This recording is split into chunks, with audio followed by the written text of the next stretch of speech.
இன்றைக்கி ஒரு சூப்பரான ரெசிபி தான். என்னென்னு பார்த்தா மோர் மிளகா. வீட்லேயே மோர் மிளகா எப்படி பண்ணுறதுன்னு பார்க்கலாம்.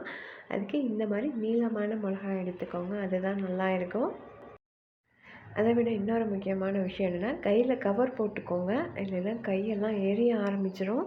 அவ்வளோதான், தாங்கவே முடியாது உண்மையாலுமே. இந்த மோர் மிளகா ரெசிபி பார்க்கறதுக்கு முன்னாடி நம்ம சேனலை சப்ஸ்கிரைப் பண்ணிக்கோங்க. நான் மறந்துட்டு எப்போயுமே பண்ணுறதான், நான் மறந்துட்டு இந்த தடவை கையிலேயே மோர் மிளகா ரெடி பண்ணிவிட்டேன். கையெல்லாம் நல்லா எரிய ஆரம்பிச்சிச்சு. ஒரு 2 நாளைக்கு அந்த கை எரிச்சல் எனக்கு அப்படியே தான் இருந்தது. நீங்களும் பார்த்து பண்ணுங்கள், அதுக்காக தான் சொல்கிறேன். கையில் கவர் போட்டுட்டு பண்ணுங்கள். மிளகாயை இப்போ நம்ம ரெடி பண்ணிக்கலாம். நல்லா வாஷ் பண்ணிக்கோங்க மிளகாயை. காம்போடு தான் மோர் மிளகாய் இருக்கணும். இதுக்கப்புறம் நம்ம மிளகாலாம் ஒன்றொன்றுலையும் இந்த மாதிரி குத்தி நல்லா ஓட்டை போட்டுக்கோங்க. அதுக்கு பெரிய ஒரு சின்ன சைஸ் கத்திரிக்கோலோ இந்த மாதிரி குத்துறதுக்கு ஏதாவது ஒரு பொருள் எடுத்துக்கோங்க. எடுத்துகிட்டு இந்த மாதிரி அங்கங்கே ஓட்டை போடுங்க. விதையெல்லாம் அப்போ தான் வெளியே வராமல் இருக்கும்.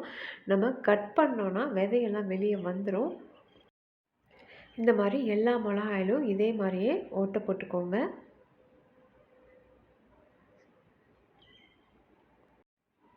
கொஞ்சம் பெருசாக ஓட்டை போடுறதுக்கு கொஞ்சம் பெருசாக ஒரு பொருள் எடுத்துக்கோங்க. அப்போ தான் கொஞ்சம் ஓட்டை பெருசு பெருசாக இருக்கும்.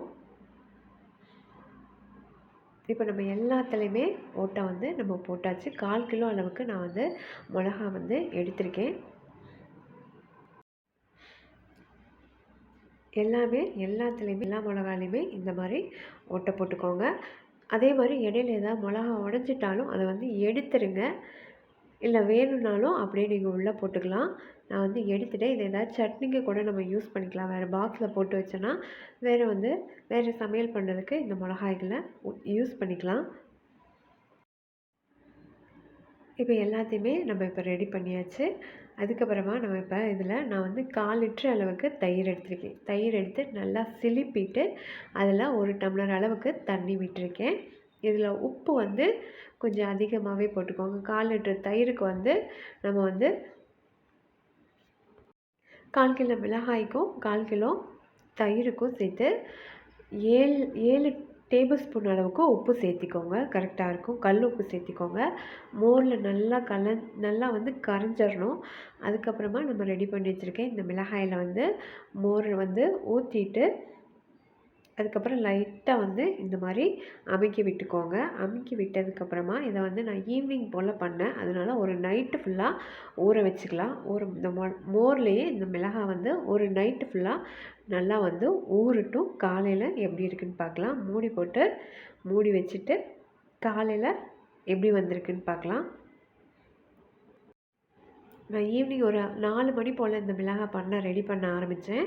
அதுக்கப்புறமா நான் இப்போ காலையில் நல்லா வெயில் அடிக்கும்போது தான் ஒரு 7-8 மணி போல் தான் இப்போ இதை நான் அந்த மோர்லேருந்து இந்த மிளகாயை எல்லாத்தையும் தனியாக எடுத்து ஒரு பிளேட்டுக்கு மாற்ற போகிறேன். இப்போ இந்த மோர் மிளகாய் எல்லாத்துலேயுமே அந்த மோரை வடிச்சிட்டு இப்போ இந்த மிளகாயை மட்டும் ஒரு பிளேட்டுக்கு மாற்றிக்கோங்க. அப்படி இல்லைன்னா ஒரு கவர் இருந்தால் கூட கவரில் ஒன்று ஒட்டாத மாதிரி மாற்றிக்கோங்க. இது எல்லாத்தையுமே ஒன்று ஒட்டாத மாதிரி ஸ்ப்ரெட் பண்ணி போட்டதுக்கப்புறமா நல்லா வெயில் அடிக்கிற டைமை பார்த்து பண்ணுங்கள். ஈவினிங் வரைக்கும் இது நல்லா காய வச்சுக்கலாம். மோர் அப்படியே வச்சுக்கோங்க. அந்த மோரை நம்ம இப்போ ஒரு பிளேட் ஃபுல்லாக மாற்றியாச்சு. நல்லா மோரில் ஊறின மிளகாயை இப்போ நம்ம ஒரு பிளேட்டுக்கு மாற்றிட்டோம். இந்த மோரை அப்படியே மூடி போட்டு ஈவினிங் வரைக்கும் வச்சுருங்க.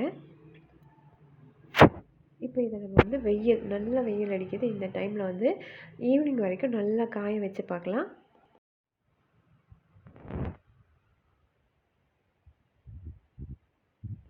ஒரு நாள் ஈவினிங் ஆகிடுச்சு.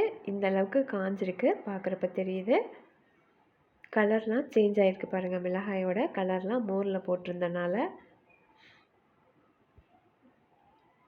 இப்போ ஈவினிங்க்கு மேலே இதை எடுத்துகிட்டு மறுபடியும் நம்ம ஏற்கனவே ஊற வச்ச மோர்லேயே நம்ம இப்போ மறுபடியும் இதை இன்னொரு நைட்டுக்கு ஊற வச்சுக்கலாம்.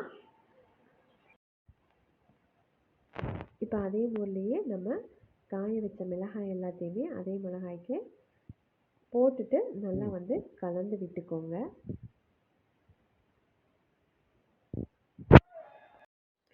ஒருத்தங்க ஒரு 3 நாள் வரைக்கும் கூட ஊற வைப்பாங்க மிளகாயை.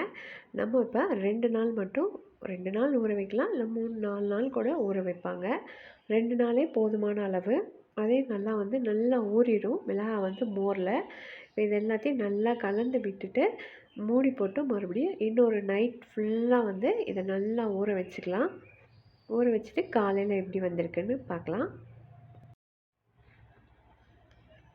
இப்போ காலையில் 2வது நாள் காலையில் வந்து இப்போ மோர் மிளகா நல்லா ஊறியாச்சு. இந்த அளவுக்கு ஊறி இருக்குது.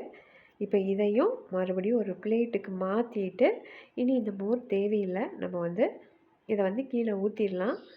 இப்போ நம்ம 2வது நாள் காலையில் மறுபடியும் வெயிலில் நம்ம இப்போ இதை காய வைக்க போகிறோம். ஈவினிங் வரைக்கும் 2ஆம் நாள் வந்து நம்ம இப்போ மோர் மிளகாயை காய வைக்கிறோம். ஈவினிங் வரைக்கும் காய வச்சுட்டு எப்படி வந்திருக்குன்னு பார்க்கலாம். ஈவினிங் பார்த்திங்கன்னா எல்லா மிளகாயும் ஓரளவுக்கு நல்லா கலர் மாறிடுச்சு. உள்ளே வந்து நல்லா ட்ரை ஆகிடுச்சு. மோரெல்லாம் இல்லை, ஆனால் வந்து இன்னும் வந்து லைட்டாக ஈரம் இருக்குது. இதை வந்து உள்ளே எடுத்து வீட்டில் வச்சுட்டு அடுத்த நாள் காலையில் மறுபடியும் பார்க்கலாம். இது வந்து 3ஆம் நாள் நான் காய வச்சுருக்கேன். 3ஆம் நாள் காய வச்சது ஈவினிங் இப்படி தான் இருக்குது. இன்னும் கொஞ்சம் வதன்னு இருக்குது. இது நல்லா உடையணும். மோர் மிளகா உடைச்சிங்கன்னா காஞ்சது எப்படின்னா இது நல்லா வந்து உடையணும். அதுதான் வந்து கரெக்டான ஸ்டேஜு. இது நல்லா காஞ்சிச்சு, ஆனால் வந்து இன்னும் உடைய மாட்டேங்குது. இன்னும் ஒரு நாள் வந்து நல்லா காய வச்சு பார்க்கலாம்.